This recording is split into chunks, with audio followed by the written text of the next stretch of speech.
Hello മക്കളെ, നമുക്കറിയാം plus ടുവിന് ശേഷം അനേകം കോമ്പറ്റേറ്റീവ് എക്സാം നമുക്ക് എന്ത് ചെയ്യാൻ പറ്റും, എഴുതാൻ പറ്റും അല്ലേ? അപ്പോൾ ആ ഒരു കോമ്പറ്റേറ്റീവ് എക്സാമിൽ ഏറ്റവും ചലഞ്ചിങ്ങും അതേപോലെ ഏറ്റവും ടഫസ്റ്റ് എക്സാം ആണെന്ത് ജെഇയുടെ എക്സാം. എന്തുകൊണ്ട് ജെഇ ഇത്രയും ടഫസ്റ്റ് ആവുന്നു, എന്തുകൊണ്ട് കുട്ടികൾക്ക് ഇത് ചലഞ്ചിങ് ആവുമെന്ന് ചോദിക്കുകയാണെങ്കിൽ അതിന് കുറേ കാരണങ്ങളുണ്ട്.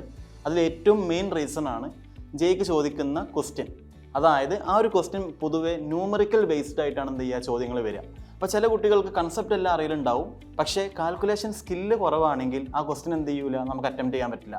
അപ്പോൾ അതിൻ്റെ സൊല്യൂഷൻ എന്താണെന്ന് വെച്ചാൽ നമ്മൾ ചെയ്യേണ്ട കാര്യം, ഒരു ക്വസ്റ്റ്യൻ നമ്മൾ ചെയ്യുന്ന സമയത്ത് ക്വസ്റ്റ്യൻ നമുക്ക് കൺസെപ്റ്റ് അറിയുകയാണെങ്കിൽ പിന്നെ ആ ക്വസ്റ്റ്യൻ ലീവ് ചെയ്യരുത്. നിങ്ങൾക്ക് ആൻസർ കിട്ടുന്ന വരെ നിങ്ങൾ എന്ത് ചെയ്യണം, കാൽക്കുലേഷൻ ചെയ്ത് ഫൈനൽ ആൻസർ വരെ എന്ത് ചെയ്യണം, പോകണം.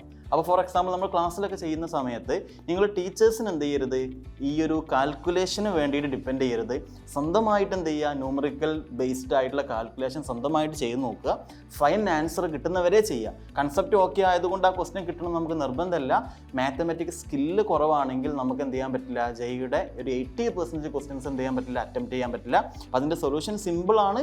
ക്ലാസ് ഫോളോ ചെയ്തിട്ട് ക്ലാസ്സിലുള്ള ക്വസ്റ്റ്യൻസ് നിങ്ങൾ സ്വന്തമായിട്ട് എന്ത് ചെയ്യണം, അതിൻ്റെ കാൽക്കുലേഷൻ സ്വന്തമായിട്ട് എന്ത് ചെയ്യണം, മാക്സിമം വർക്കൗട്ട് ചെയ്യാൻ പറ്റണം.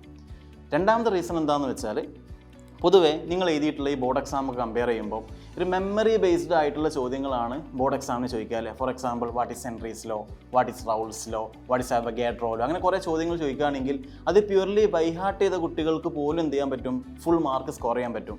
പക്ഷേ എൻട്രൻസിന് ചോദിക്കുന്ന, ജെഇക്ക് ചോദിക്കുന്ന ചോദ്യം വാട്ട് ഈസ് ഹെൻറീസ് ലോ എന്നുള്ള ചോദ്യങ്ങൾ പ്രതീക്ഷിക്കരുത്. അതിൻ്റെ അപ്ലിക്കേഷൻ ബേസ്ഡ് ആയിട്ടുള്ള ചോദ്യങ്ങളാണ് എന്ത് ചെയ്യുക, വരിക. അപ്പോൾ ഹെൻറീസ് ലോ ബൈ ഹാർട്ട് ചെയ്ത കുട്ടികൾക്ക് ഒരിക്കലും ആ ക്വസ്റ്റൻ അറ്റംപ്റ്റ് ചെയ്യാൻ പറ്റില്ല.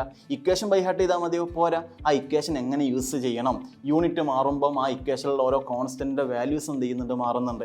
അപ്പം ആ ഇക്വേഷൻ എങ്ങനെ യൂസ് ചെയ്യണം, ആ ഇക്വേഷനിൽ ഉപയോഗിച്ചിട്ടുള്ള ഓരോ ടേംസിൻ്റെയും അർത്ഥം കറക്റ്റ് കൺസെപ്ച്വലി ബേസ്ഡ് ആയിട്ട് മനസ്സിലാക്കിയ കുട്ടികൾക്ക് മാത്രമേ ഈ ക്വസ്റ്റ്യൻ എന്ത് ചെയ്യാൻ പറ്റുള്ളൂ, അറ്റംപ്റ്റ് ചെയ്യാൻ പറ്റുള്ളൂ. അപ്പം മെമ്മറി ബേസ്ഡ് അല്ല ചോദ്യങ്ങൾ വരിക, കൺസെപ്ച്വൽ ബേസ്ഡ് ആയിട്ടായിരിക്കും പൊതുവെ എന്ത് ചെയ്യുക, ക്വസ്റ്റ്യൻ വരിക. അപ്പോൾ പഠിക്കുന്ന സമയത്ത് എന്ത് ചെയ്യണം, അങ്ങനെ കൺസെപ്ച്വൽ ഓറിയൻറ്റഡ് ആയിട്ട് എന്ത് ചെയ്യണം, പഠിക്കണം. മൂന്നാമത്തെ കാര്യം എന്താണെന്ന് വെച്ചാൽ, ചെറിയ ടൈമേ നമുക്കുള്ളൂ, കുറേ സിലബസ് നമുക്ക് പഠിച്ച് തീർക്കാനുണ്ട് അല്ലേ? നീറ്റൊക്കെ വെച്ച് കമ്പയർ ചെയ്യുമ്പോൾ നീറ്റ് ഏകദേശം മെയിലാണ് ഉണ്ടാവുക. നിങ്ങൾക്ക് ജെഇ മെയിൻസിൻ്റെ ഫസ്റ്റ് ഫേസ് 1 എക്സാം ജാനുവരി ഉണ്ടാവും. അതുകൊണ്ട് ടൈം വളരെ കുറവാണ്, പക്ഷേ സിലബസ് വളരെ വാസ്റ്റ് സിലബസാണ്. +1 +2 എൻ്റർ ആയിട്ട് എന്തെങ്കിലും തീർക്കണം. അപ്പോൾ ഈ ചെറിയ സമയം കൊണ്ട് നമുക്ക് ഇത്രയും വലിയ സിലബസ് എങ്ങനെ പഠിച്ചു തീർക്കാം? അതിൽ നിങ്ങൾ വരുത്തുന്ന മിസ്റ്റേക്ക് എന്താണെന്ന് വെച്ചാൽ, മിക്ക കുട്ടികളും കൂടുതൽ തിയറി വായിച്ചിരിക്കും. പക്ഷേ ജെഇക്ക് പൊതുവെ തിയറി വായിച്ച് ഇരിക്കലല്ല വേണ്ടേ. ഒരു 30% നിങ്ങൾ എന്ത് ചെയ്യുക, തിയറിക്ക് ഇമ്പോർട്ടൻസ് കൊടുക്കുക. ബാക്കി 70% എന്ത് ചെയ്യുക, ക്വസ്റ്റ്യൻസിലൂടെ എന്ത് ചെയ്യുക, തിയറി എന്ത് ചെയ്യുക, കൺസെപ്റ്റ് എന്ത് ചെയ്യുക, റെഡിയാക്കി വെക്കുക. മിക്ക കുട്ടികളും ചെയ്യുന്ന കാര്യം കുറേ തവണ ക്ലാസ് കാണും, കുറേ തവണ വായിച്ച് തന്നെ വായിക്കും. അതുകൊണ്ട് കാര്യമല്ല, നിങ്ങൾ കൂടുതൽ തവണ എന്ത് ചെയ്യുക, ക്വസ്റ്റ്യൻസിന് എന്ത് ചെയ്യണം, ഇമ്പോർട്ടൻസ് കൊടുക്കണം. അങ്ങനെയാണെങ്കിൽ നമുക്ക് എന്ത് ചെയ്യാൻ പറ്റും, ഈ ഒരു ചലഞ്ച് എന്ത് ചെയ്യാൻ പറ്റും, സോൾവ് ചെയ്യാൻ പറ്റും. അടുത്ത കാര്യം എന്താണെന്ന് വെച്ചാൽ, നമ്മൾ പ്രഷറാണ്. അതായത് എക്സാം എഴുതുന്ന സമയത്ത് നിങ്ങൾ എത്ര കഷ്ടപ്പെട്ട് നല്ല ഹാർഡ് വർക്ക് ചെയ്ത് പഠിച്ചിട്ടുണ്ടെങ്കിലും ആ എക്സാം എഴുതുന്ന 3 മണിക്കൂർ നിങ്ങൾ പ്രഷർ ഉണ്ടെങ്കിൽ നമുക്ക് പിന്നെ ഒന്നും ചെയ്യാൻ പറ്റില്ല. കാരണം എക്സാം പ്രഷർ ഇല്ലാണ്ട് ടെൻഷൻ ഇല്ലാണ്ട് എഴുതുകയാണെങ്കിൽ തന്നെ നമുക്ക് കൂളായിട്ട് എന്ത് ചെയ്യാൻ പറ്റും, ഈ എക്സാമുകളൊക്കെ എന്ത് ചെയ്യാൻ പറ്റും, ക്രാക്ക് ചെയ്യാൻ പറ്റും. അപ്പോൾ എക്സാം ടെൻഷൻ ഇല്ലാണ്ടൊക്കെ എന്താ ചെയ്യേണ്ടത്, കൂടുതൽ എക്സാമുകൾ എന്ത് ചെയ്യുക, പ്രിപ്പയർ ചെയ്യുക. അതായത് കൂടുതൽ എക്സാമുകൾ എന്ത് ചെയ്യുക, മോക്ക് എക്സാമുകൾ എഴുതുക, ഗ്രാൻഡ് ടെസ്റ്റ് എക്സാമുകൾ എഴുതുക, സൈലന്റ് കണ്ടക്ട് ചെയ്യുന്ന GIB എക്സാമുകൾ എഴുതുക. അപ്പോൾ എക്സാമിന് ടെൻഷൻ മാറണമെന്നുണ്ടെങ്കിൽ എക്സാം എഴുതിയിട്ട് തന്നെ എന്ത് ചെയ്യണം, അത് പരിശീലിച്ച് അതിന് ടെൻഷൻ എന്ത് ചെയ്യണം, മാറ്റണം. അപ്പോൾ ഇതൊക്കെയാണ് നമ്മൾ മെയിനായിട്ടും ചെയ്യേണ്ട, ഈ ഒരു വർഷം നിങ്ങൾ ചെയ്യേണ്ട കാര്യങ്ങൾ. അപ്പം ഇത്രയും സിസ്റ്റമാറ്റിക് ആയിട്ട് നിങ്ങൾ പഠിക്കുകയാണെങ്കിൽ, ഒരു കറക്റ്റ് ഒരു സ്റ്റഡി പ്ലാൻ നിങ്ങളുടെ കയ്യിലുണ്ടെങ്കിൽ നമുക്ക് ഈ കാര്യങ്ങളൊക്കെ എന്ത് ചെയ്യാൻ പറ്റും, ക്രാക്ക് ചെയ്യാൻ പറ്റും. ചെറിയ സമയം കൊണ്ട് സിലബസ് നമുക്ക് തീർക്കാൻ പറ്റും. ഈ ചെറിയ സമയം കൊണ്ട് ഇത്രയും നമ്പർ ഓഫ് ക്വസ്റ്റ്യൻസ് സ്വന്തമായിട്ട് നമുക്ക് ചെയ്യാൻ പറ്റും. എക്സാമുകളായിക്കോട്ടെ, ഇഷ്ടം പോലെ എക്സാമുകൾ നമുക്കറിയാം. സൈലത്തിൽ കണ്ടക്ട് ചെയ്യുന്ന കുറേ എക്സാമുകളുണ്ട്. GIB ഉണ്ട്, ഗ്രാൻഡ് ടെസ്റ്റ് എക്സാം ഉണ്ട്, FAT എക്സാമുകളുണ്ട്.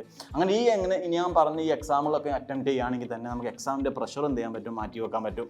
അപ്പോൾ ഇത്രയും സിസ്റ്റമാറ്റിക് ആയിട്ട് കൺസിസ്റ്റൻ്റ് ആയിട്ട് നിങ്ങൾ പഠിച്ചു പോവുകയാണെങ്കിൽ, ഒരു കറക്റ്റ് പ്ലാനിലൂടെ നിങ്ങൾ പഠിച്ചു പോവുകയാണെങ്കിൽ നമുക്ക് ഈ എക്സാമുകൾ എന്ത് ചെയ്യാൻ പറ്റും, കൂളായിട്ട് എന്ത് ചെയ്യാൻ പറ്റും, ക്രാക്ക് ചെയ്തെടുക്കാൻ പറ്റും. ഞാനിതിവിടെ പറയാൻ കാരണം, സൈലത്തിൻ്റെ ധീര ജെഇ 2.0 അഡ്മിഷൻ ആൾറെഡി തുടങ്ങിയിട്ടുണ്ട്. ക്ലാസ്സൊക്കെ നടന്നുകൊണ്ടിരിക്കുകയാണ്.